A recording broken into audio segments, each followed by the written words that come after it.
When Rahman was coming from the city to the village, it was midnight, and Rahman got delayed in coming to the village. Rahman was about to reach the village when his bike suddenly stopped. Rahman was pushing the bike forward when his phone started ringing. When Rahman kept his bike on the side and picked up his phone, his mother was on the call asking, "Where are you? How long will it take for you to come home?" Rahman replied, "I am near the village. I will reach the village soon." Suddenly, my bike broke down. Rahman's mother panicked and asked him, "Where are you? Where has your bike broken down?" Rahman said, "My bike has broken down in front of Kasturi Mahal. I have stopped there." Rahman's mother said, "Oh God, why did you stop there? You know that no one comes on that road at night, and you stopped there." Rahman said, "I don't believe in superstitions. I am hanging up now." Rahman's mother said something, and Rahman hung up. Rahman's mother got very scared and started praying to God. Rahman was trying to start his bike. At that time, he heard the sound of a woman's anklets. Rahman heard the sound of anklets and looked around, but he couldn't see anyone. It was pitch dark everywhere and dogs started barking around. Rahman got very scared and moved forward with his bike. Rahman was moving a few steps forward when he suddenly saw a girl in the darkness. Rahman thought, "What is this girl doing out at night?" The girl was walking ahead while Rahman was following her from behind. The girl stopped near Kasturi Mahal while Rahman continued to follow her. Rahman followed the girl. The wind was blowing very fast. Wherever he looked, it was very dark, and no one was visible in the darkness. However, the girl's glowing face was visible to him, and he was following her. The swings near Kasturi Mahal were swinging vigorously, and the girl was entering Kasturi Mahal. As the girl was walking, she suddenly disappeared, and then Rahman started looking around. That's when the girl entered Kasturi Mahal. Rahman followed the girl and reached near Kasturi Mahal. Suddenly, he heard a loud voice from the palace, "How many people are waiting for you?" Rahman could hear the screams getting closer and closer.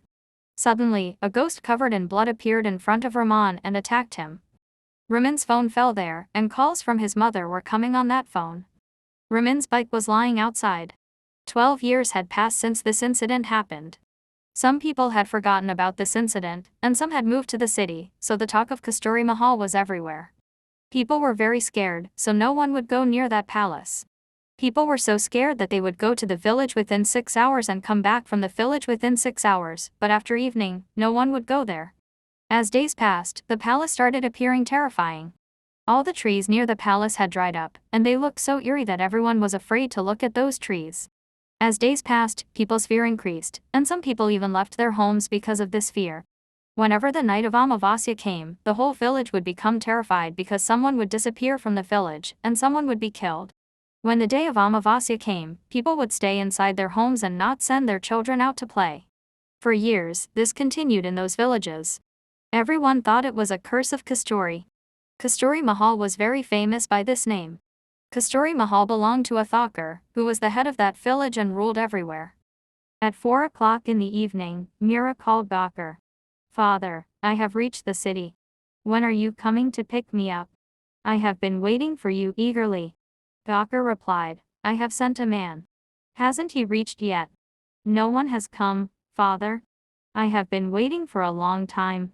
"Aren't you coming to pick me up, father?" Mira asked anxiously.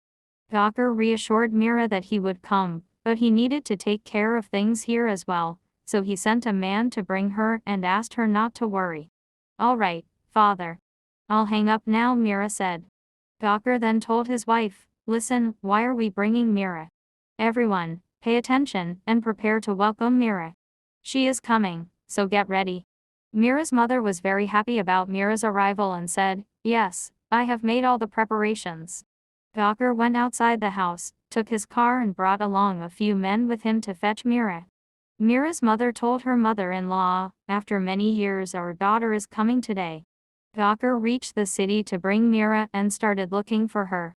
Suddenly, he saw Mira sitting at the bus stop. Seeing Mira, Thakur became happy and approached her, asking, "How old have you become, my daughter?" Upon seeing her father, Mira hugged him and started crying. Mira said to her father, "I really wanted you to return to India soon, but you didn't allow me to come early until my education was complete." Thakur said, "Forget what happened, my child. I will find a good boy and get you married." Thakur made Mira sit in the car and they left for the village. It was getting late, so Gawker kept checking the time, and Mira asked why he was looking at the watch repeatedly. Gawker replied, "We need to reach home by 6 o'clock, but the road isn't good, so I'm checking the time repeatedly." After a long time, Mira arrived. She talked to her father for half an hour and then entered the village in the car. Suddenly, a strong wind started blowing, trees were swaying, and it was dark outside. As soon as Mira's car entered the village, the trees started swaying, creating a strange atmosphere. Mira felt uneasy and couldn't understand why she felt that way since she had never lived in the village before. She became restless and started looking out the window. Mira's father asked her, "Are you okay, my child? What happened to you? When we were in the city, the atmosphere was good. Why did the atmosphere suddenly change when we came to the village?" "I don't understand," Mira replied. Gawker explained, "The village atmosphere is like this in the evening. You have been living in the city, so you wouldn't know." When Mira looked up at the sky, she noticed that the black clouds had turned red, a storm was brewing, trees were swaying, and there was a strange smell in the air. At that moment, Mira realized that something was wrong in these villages, but she didn't talk to her father and remained silent. Meanwhile, Gawker instructed his men to drive the car carefully due to the storm. Gawker was scared inside, but he didn't want to show anything in front of his daughter, and didn't want her to know about it, so he remained silent. When the car reached the village, Mira looked out of the window and saw a big palace. It looked very old. Mira said to her father, "Father, is this palace ours? I used to play in this palace during my childhood. I still remember it. It feels very old now. We don't live like this anymore."